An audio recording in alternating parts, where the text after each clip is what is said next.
Are you sitting at home right now looking down at your small, sad pecs, wondering how we can get them bigger? Well, today is your day. Today I'm going to review Jay Cutler's chest training with the hopes of creating a massive chest just like this. Chest so big it creates shadows. It creates a space underneath the pecs that's so large and cavernous there could be mythical underpec creatures living within there.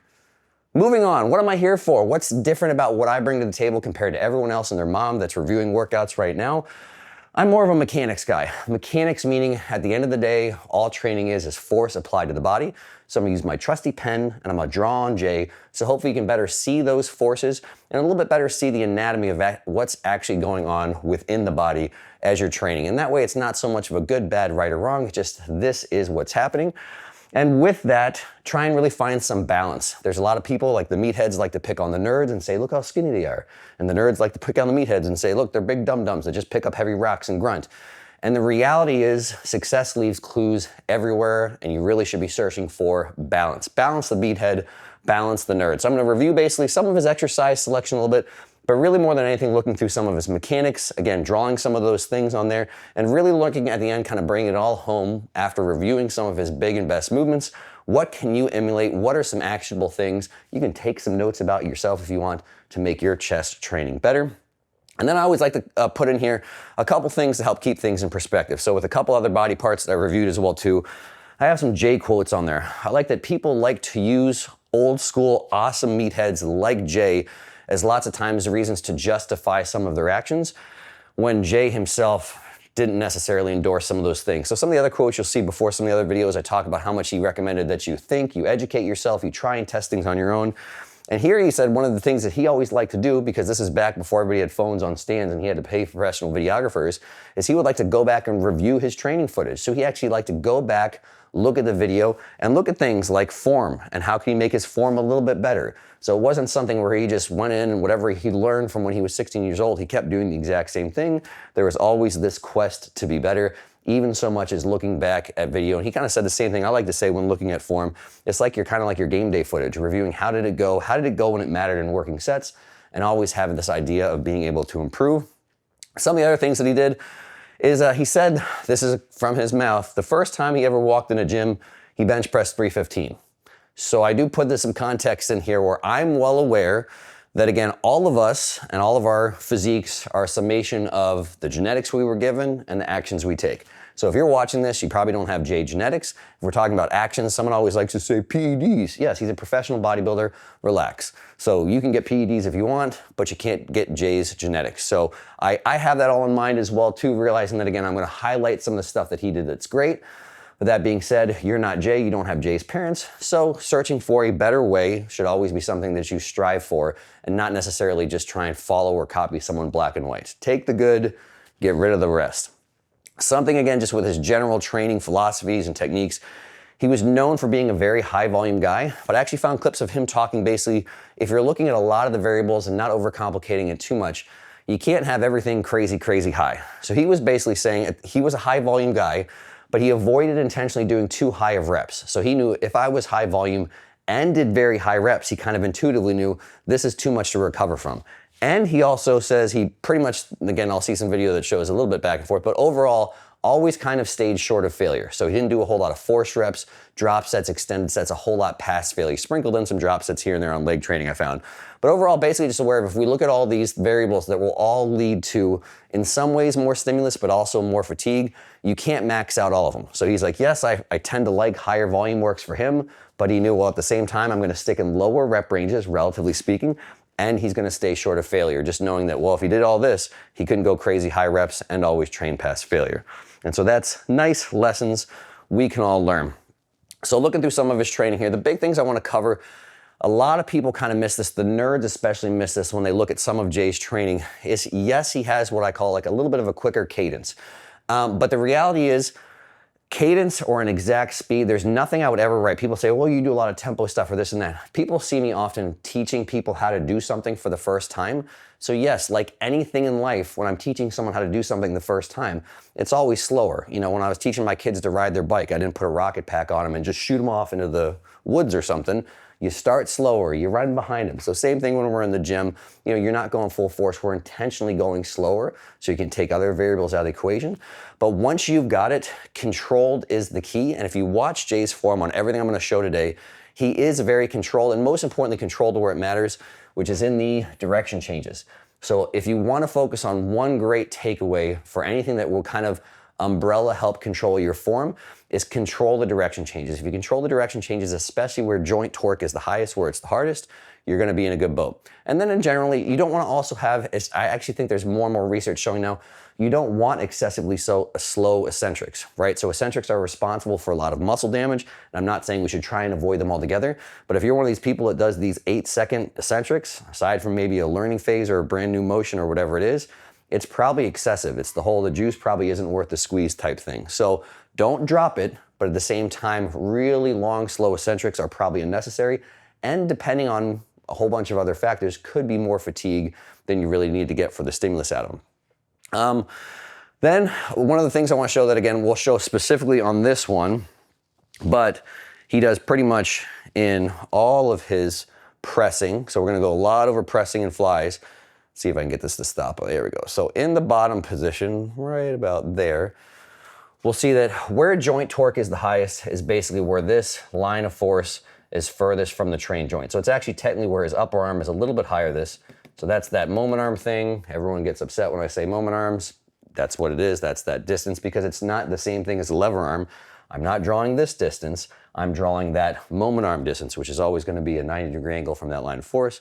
But whatever. Anyway, this one worked out on here perfect. So again, he's staying, I always think a good idea is if you have it available, always train at least 2 and around where there's the most joint torque in every exercise. And there's a couple little exceptions here or there. But if I'm looking at what most people make the mistake of in the gym, and again, especially most people that are trying to do more weight than they should, is people ego lift or cheat. So Jay's main pressing range of motion, his upper arm goes down here, passes right through this position of peak joint torque, and goes mostly up here, actually goes almost all the way up here, just short of lockout, staying just out of his shoulder joint. So again, if I'm going through most gyms, most people know that right that point-ish is the hardest. So you'll see a lot of people stop right here. This is the same reason, again, if someone's gonna try to do 200-pound dumbbells and they got no business doing them, you see somebody in the gym doing this nonsense. The same reason if someone is squatting way more than they could, they do this nonsense. They're intentionally avoiding the positions where there's peak joint torque and in turn peak challenge on the muscle, and they wanna avoid where it's hardest. So for all of his pressing motions, most of the time that equates to full depth. But again, it's not about forcing through a range of motion either, just training where, again, the most joint torque is very often where there's the most joint challenge. One of the main things I want to show from his incline press here, and he does this almost everywhere he has a fixed grip. I think I almost stopped it right on the right spot. Now again, if Jay had done me the favor of tailoring these videos and camera positions to my needs, that would have been greatly appreciated, but he's very selfish about that. I don't know when this is probably from 20 years ago, so it probably wasn't too considerate of what I had going on.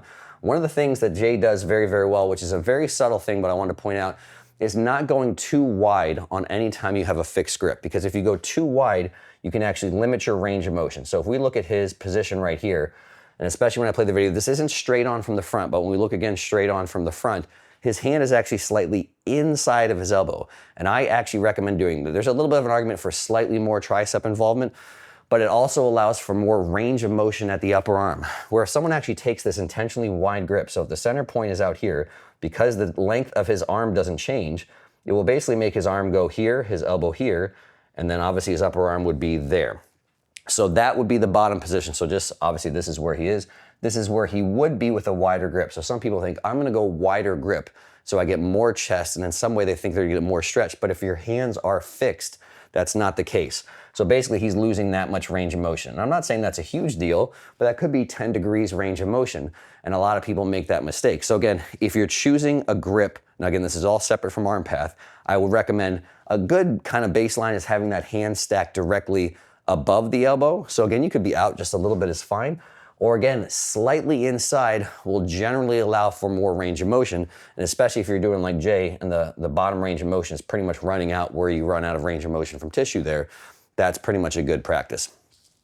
And the other thing I'll say here as well too, which I'll touch on a little bit more later, is Jay really is, if we watch this back in motion, for most of them, he's stopping just barely off his chest. So he kind of actually stops and controls it maybe half an inch, quarter of an inch, and most things that I watch through, little tiny bit off the chest. So again, I say we're one, acknowledging that you want to train through that peak joint torque, but you also don't want to force some arbitrary range of motion to the point where you could actually cause issues.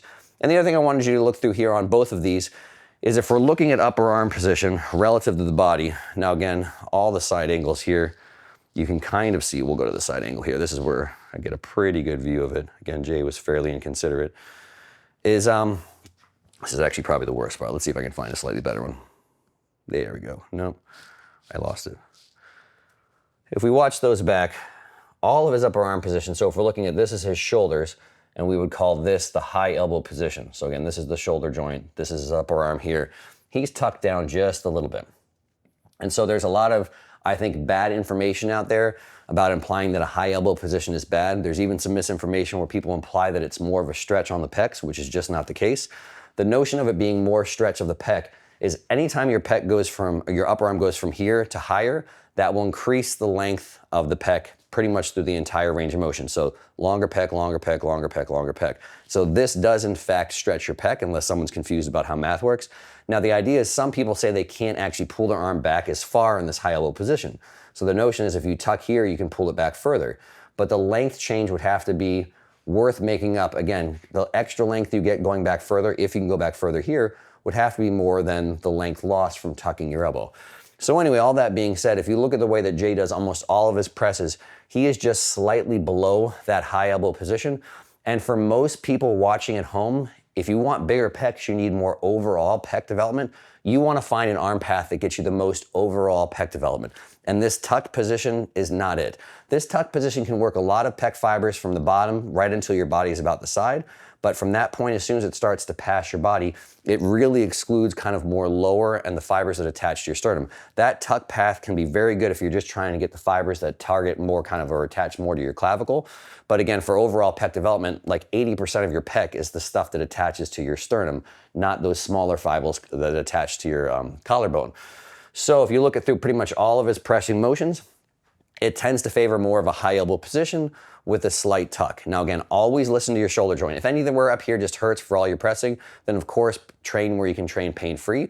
But for most things where you're actually training most overall and you're not just trying to bias those upper fibers that attach to your clavicle, go with a more high elbow position, most likely with just a slight tuck. And then on to the last slide here, what I want to show is being considerate of what rib cage size also does to a motion. So a lot of people actually look at, they say, oh, I'm on a flat bench, this is going to be more kind of for flat. Or if they're on an incline, it's going to be more of an incline. And what they're really saying is that the path of their upper arm relative to their sternum, specifically the sternum angle, is going to be more of that flatter incline. And so again, if you look at someone like myself, imagine I'm lying on a flat bench, because I have kind of a smaller rib cage, and if you imagine, I'm going to talk about sternum angle. So imagine, again, a straight line or a ruler on my sternum. Just think where that's pointing. So if I'm flat on a bench, the ruler's pretty flat with the bench. So basically, where my sternum is lines up with the bench. So if I do a flat press, then that plane of motion lines up pretty well with my just kind of overall pecs. Whereas if, again, now I'm lying on an incline bench and I press this way, now I have this different angle. Again, it's not a 90-degree angle between my sternum angle and my upper arm. It's actually more of a relative incline. Well, this is a picture of Jay Cutler on a flat bench. Is his sternum angle flat? So if this is the bench angle here, is his sternum angle on the same angle as the bench? No, it's not. It's not at all. It's more like this. So what am I pointing out of that? If we're looking at those relative angles, because his rib cage is so big, when he does a flat press, it's really more of a decline for overall pec development. And if you look at his sternum angle here, it's still almost declined. So again, if we can imagine obviously where the ground is and where that path is, again, if I was on here, this would be my sternum angle, right? So we would literally have possibly that drastic of a difference. So this would really put down here, you can imagine pressing this direction, that my lower pec fibers, the ones that attach to the ribs, the ones that attach to the base of my sternum, really can't do much because they're basically fiber orientations that way. Well, for where he's at here when he's doing an incline, because his sternum angle is at a slight decline, this is really great for overall pec development. Literally, you can look at the angle of these lower pec fibers, even though he's on an incline, can still pull pretty well vertically, as well as all of his upper pec fibers and everything from, attached to the sternum as well too. So the whole point of that is I think a lot of people with large rib cages tend to gravitate towards preferring incline. A lot of the old school bodybuilding mentality was because it's good for upper chest. The reality is if you've got a rib cage like Jay Cutler, it's probably just your best for overall chest development, even including those lower pec fibers as well too. So again, this isn't saying good or bad or right or wrong. It's about being aware of what's going on. Where if you're on a flat bench and if you want it more of like a decline like Jay, then you're just gonna have to create an arch. You're gonna have to change your sternum angle relative to the bench. And the same thing, if you're on an incline and you want it to be a little bit more like a flat, the same thing. Whereas if you actually want to exclude some of those lower fibers and only let those upper fibers work, then if you're, my position, you might be better off, again, just staying on that bench with it flat and not creating that additional arch. So again, this is really pointed out, not really a right or wrong thing. It's just being aware that obviously rib cage size can actually make drastically different what fibers are doing the most work. So next we're moving on to pullovers for chest. So this is one where, again, hopefully if everyone has heard, and for rightfully so, let's actually see if I can work on my pause. Here we go, we're gonna pause it. So one, this is something I think overall the nerds kind of got right, and we're gonna try and hopefully explain and make it see this, because this is a tough one to kind of see. And if you're just repeating stuff from the nerds because of the way nerds tend to do things, you don't really know, is this right, is this wrong? Well, pretty much in all of Jay's chest days, he did pullovers. So he did it more of a chest exercise, not more of a lat exercise. And mechanically speaking, especially if you're doing them with a dumbbell, and especially if your main concern is just the pec and the lats influence on just the shoulder joint, so GH joint meaning the way that your humerus sits in the side of your scapula, then I would 100% agree. Now, I've done different videos and there's different things. If you consider what the lats can do as far as influencing your scapular-thoracic joint, meaning how your scapula moves over your rib cage, and maybe you're doing a different loading pattern, something that's generally not a free weight, pullovers can still be done more for lats, but pretty much if you're on a bench, it's predominantly a pec exercise. And I've got all the different colors out to try and show this one. So what we're gonna try and see now, again, this isn't a perfect angle. This angle actually makes what I'm trying to demonstrate a little bit more clear to see. Just realize if we were straight from the side would be ideal. We'd have a little bit of a better idea of what's going on. And again, for the nerds, I'm drawing this in a way so you can see things, not to be 100% laser accurate, because when you're talking about internal moment arms, and again, I think some of the nerds that reference this stuff don't really understand, that internal moment arm is a distance. That distance is always going to be relative to where a muscle inserts. And you have to actually draw the line of force for where that actual tendon is, where that insertion is, relative to the joint it crosses over. And again, where they're closest. So where there's a 90-degree angle, that's that internal moment arm distance. Anytime you're talking about moment arms, you're always going to have to draw a 90-degree angle, a line with a 90-degree angle to the line of force. In this case, that's produced by a tendon. That's a whole mess of stuff, but hopefully this will be helpful to see. So if we look here and we roughly say, okay, the shoulder joint's around here, which I'm probably off. It might be a teeny bit higher because it's really tough to see where the shoulder joint is as you move it through space. And even what you'll see in some books isn't super great on that. But if we look here, so let's see if I can do some different colors here just to make this. Now let's stick with blue. So if we're looking at how the lat attaches, we can actually see his lat meet pretty well here. We're gonna say the insertion is somewhere around here and it crosses over the joint like this and then it kind of goes that way. We're doing a little bit of a right turn. If we look at the pecs here, we can tell that the insertion is somewhere over here and the pec fibers pull that way. So we're gonna go somewhere along the lines of this, and they kind of curve there. I'm drawing the curves because, again, as muscle, it can kind of curve, it can round around itself. So the more muscle you have, you're gonna see more curvature. And also we have things like ribs that actually make things, they don't always pull in straight lines, obviously. So this is to give us some idea of where the insertions are, a rough estimate of where those tendons are, where there's the lat tendon, where there's the pec tendon, the insertion of both. We're gonna change colors because I'm super fancy, so we can actually get an idea that they're not quite exactly the same, but where the line of force is. So if these are pulling, it's gonna pull something like this, and it's gonna pull something like this. So we actually have to look at where that tendon actually attaches, what the line of force is here, where I couldn't draw it going this direction. I have to actually look at where its influence on the bone is. So now we have lines of force. Someone's glazing over, but the nerds are like this. Now, if we're doing that moment arm thing, we have to look at where it actually crosses over the joint, and a moment arm is always a distance. No matter what anyone tells you, if you get confused, internal moment arms are a measure of distance. They're not some actual structure that exists in there. It's the measure of a distance from this estimated line of force where it crosses over the joint. So in this position, That distance is representing the internal moment arm of where the lat is when you're in this position. This one here, so if we're going basically where the pec crosses over the joint, we have to do a rough 90-degree angle. We do this a straight line, it's somewhere around there. That's the internal moment arm of the pec in that same position. So all you need to know is the larger the internal moment arm, the more for a given force. So if let's say this was doing 10 pounds of pull and this was doing 10 pounds of pull, if we actually look at the distance here, the amount of pull is not important, but the magnitude of the difference between the two is important. Let's say this is 5 times longer than this is, then for the same amount of pull, this can impart 5 times more joint torque actually on that joint in that position. So this is why when the nerds say the pecs have much more mechanical advantage to actually pull the arm this way out of the bottom of a pullover, they are correct. Now again, this is a drawing just so you can have some rough estimate. They probably wouldn't be this drastic of a difference if we were looking straight from the side, but again, we actually look at this and a lot of times they do internal moment arms, they do it on cadavers and things like that, so we have very good estimates of what these are in different positions. From a sheer nerd standpoint, that's something for me more interesting to look into because sometimes who they measure them on, how they measure them on, the planes of motion they determine, because that all matters as well too. I'm just kind of summarizing stuff to make it look more simple. So if you're a super nerd that's actually really smart, some of this is simplified just to make it more understandable. So anyway, this is one reason why pullovers from the bottom position are much more of a chest exercise than a lat exercise. They just have a much higher mechanical advantage in the bottom than the lats do in this position. The other thing to consider is fiber orientation or fiber alignment. So if we erase all my mess there, I'm gonna go back to trusty blue because that's a good color. So if we go to the top here, I actually wanna show, if you look at when they're in the bottom, I think Jay's actually got a pretty good angle for me here, Jay. Thanks, buddy. So kind of you. So if we look here, so if we actually imagine some of these lower fibers, the ones that are at the base of the sternum and the base of the ribs going this direction, we can see this whole alignment thing does in fact matter.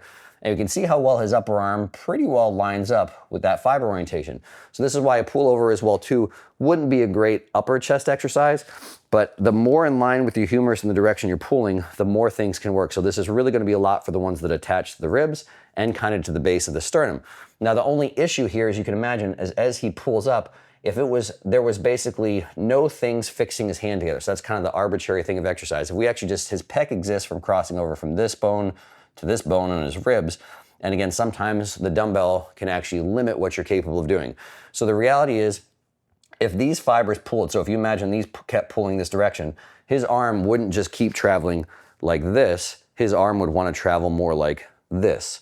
So in reality, if the goal was to have a little bit more of a kind of pure or cleaned up plane of motion that lined up with those fibers, we could just say, okay, well, forget about that dumbbell here, straighten your upper arm. And this could actually be a good place, I'm gonna draw a different color so people don't get confused, to do something like, I believe these are called, Paulquin made these very popular, I think they're called like rolling flies or something like that. And so basically just imagine, as I do a pullover out of the bottom, those fibers line up pretty darn well. But as you go through the range of motion, again, this is where the lats can actually start to do more. Not only do they get a little bit more internal moment arm, but they get to the position where they're pulling in plane much more than these, which are pulling across.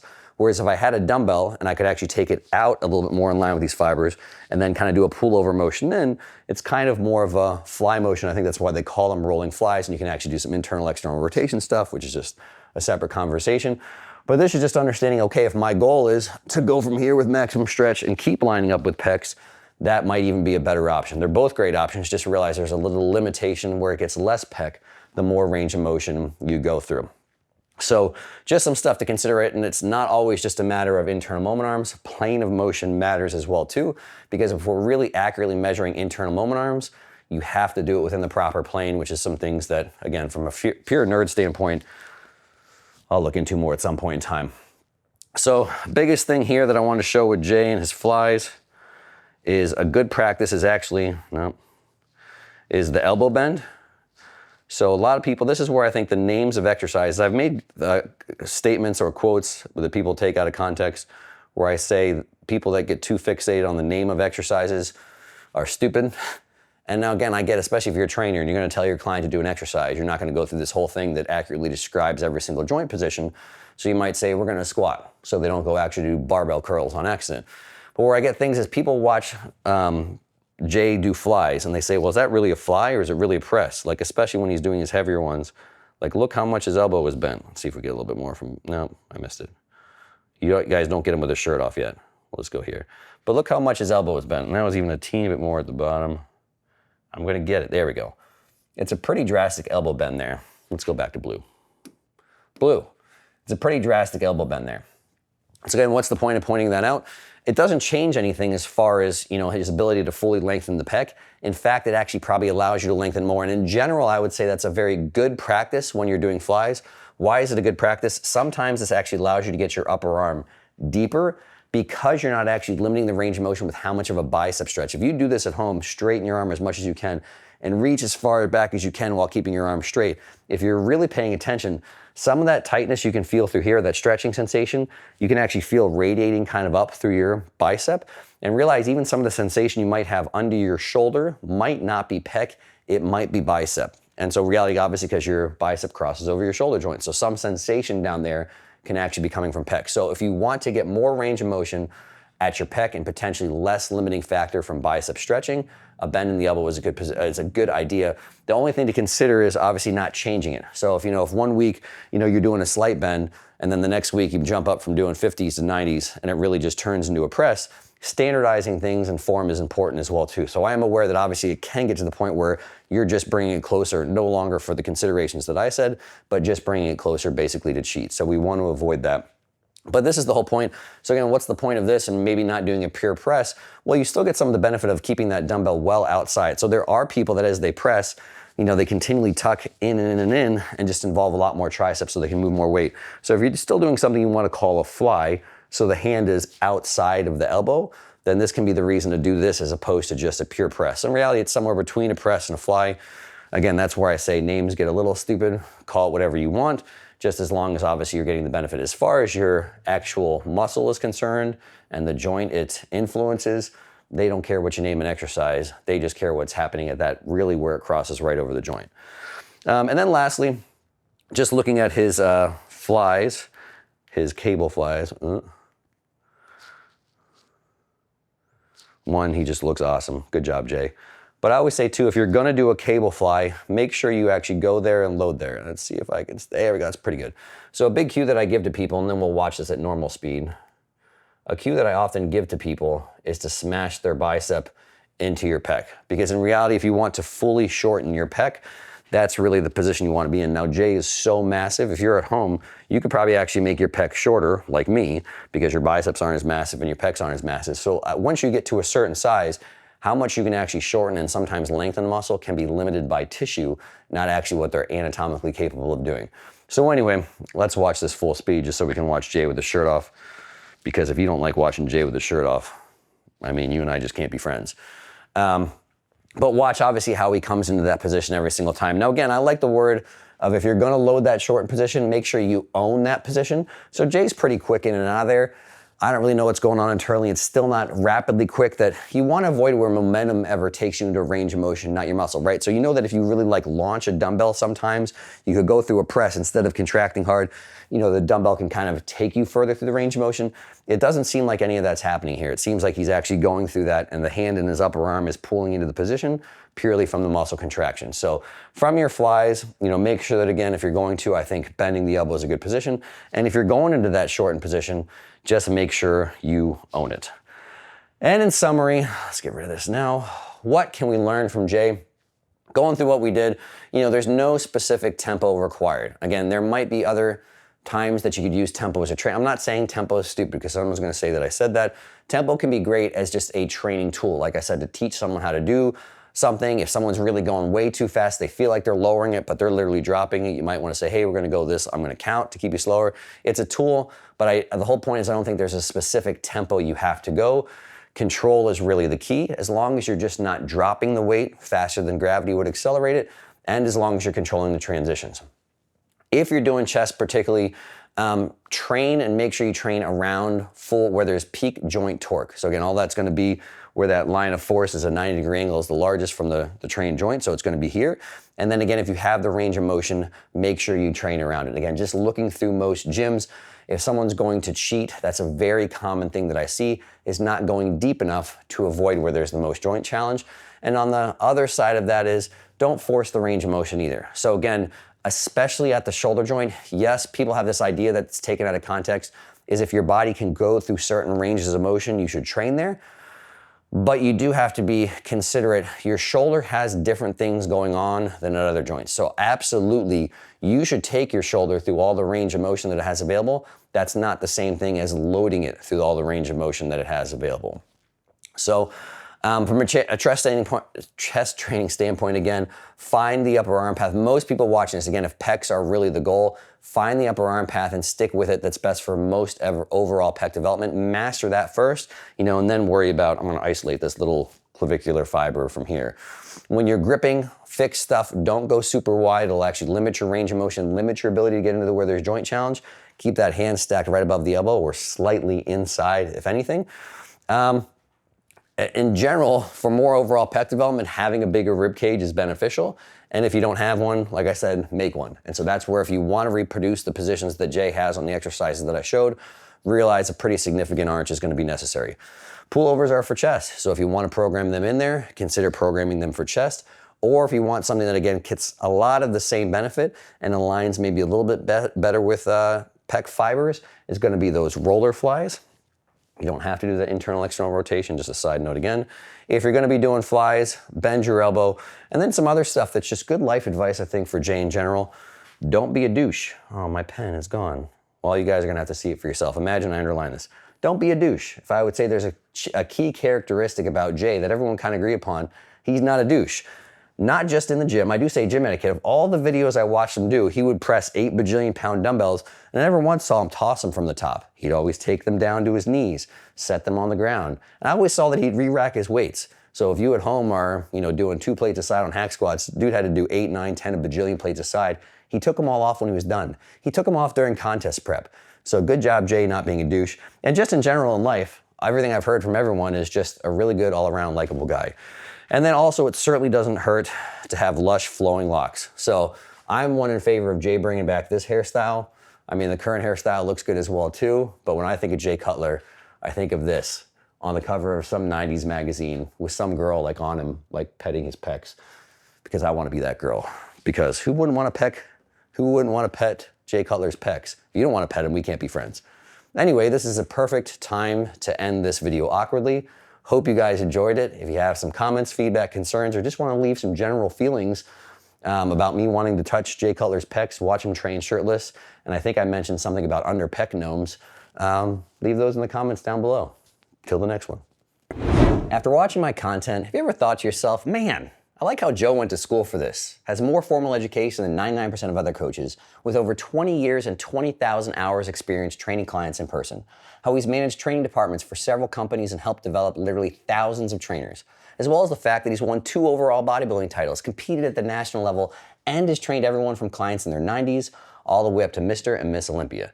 And then you're all like, dang, I wish I had Joe's brain, and not in a creepy way like in a jar on your mantle, but maybe just in your pocket to reference, maybe occasionally gently stroke and pet, and to help guide your gains when in the gym. Well, my friend, you are in luck. My app is essentially just that, my hypertrophy brain right in your pocket at your fingertips, packed with over 25 full programs tailored to every level and goal. The ability to create your own programs, logbook and track your progress, and a diet builder that generates and adjusts custom macros, as well as allows you to track your food and meals.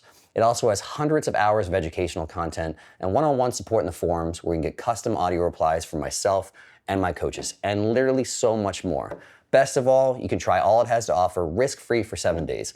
Click the link in the description down below and let the brain and physique gains begin.